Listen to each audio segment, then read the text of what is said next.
एक छोटे से गांव में एक गरीब किसान अपने परिवार के साथ रहता था। उसके पास थोड़ी सी जमीन थी, जिससे वह मुश्किल से अपने परिवार का पेट पाल पाता था। किसान के 3 बच्चे थे, जिनमें सबसे छोटी उसकी बेटी मीरा थी। मीरा बचपन से ही बहुत समझदार, बुद्धिमान और सच्ची थी। वह अपने पिता के साथ खेतों में काम करती और पढ़ाई में भी तेज थी। जब बाकी बच्चे खेलते थे, मीरा अपने पिता से खेती बाड़ी के काम और जीवन के सबक सीखती। एक दिन की घटना, एक दिन गांव के जमींदार ने किसान को बुलाया और सख्त लहजे में कहा, तेरा कर्ज बहुत बढ़ गया है। अगर 1 हफ्ते में पैसा नहीं लौटाया तो मैं तेरी जमीन छीन लूंगा। किसान बहुत परेशान हो गया। उसकी आंखों में आंसू आ गए। घर लौटकर वह चुपचाप बैठ गया।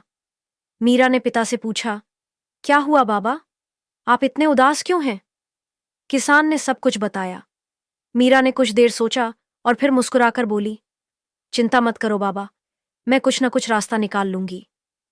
मीरा की योजना, मीरा सीधे जमींदार के पास पहुंची और बहुत ही नम्रता से बोली, मालिक, मेरे पिता बूढ़े हो गए हैं। हम कर्ज जरूर चुकाएंगे, लेकिन थोड़ा वक्त दीजिए। जमींदार ने मीरा को देखा और मन में लालच आ गया। उसने चालाकी से कहा, ठीक है, मैं एक खेल खेलता हूं।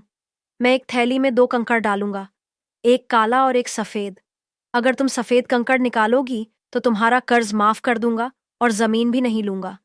लेकिन अगर काला निकला तो तुम्हें मेरी नौकरानी बनना पड़ेगा। मीरा ने गहरी सांस ली, लेकिन डर के बजाय उसके चेहरे पर आत्मविश्वास था।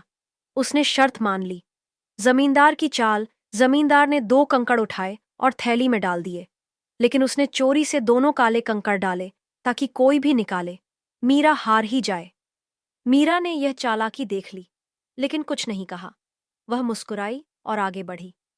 जैसे ही मीरा ने हाथ डाला, उसने थैली से एक कंकड़ निकाला और उसे अनजाने में गिरा दिया। फिर उसने चतुराई से कहा, ओह, कंकड़ तो गिर गया, लेकिन कोई बात नहीं। जो कंकड़ थैली में बचा है वही बताएगा कि मैंने कौन सा निकाला था। जमींदार घबरा गया।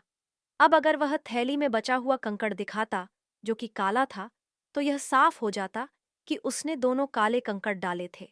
अपनी बेइज्जती से बचने के लिए जमींदार को मानना पड़ा कि मीरा ने सफेद कंकड़ निकाला था।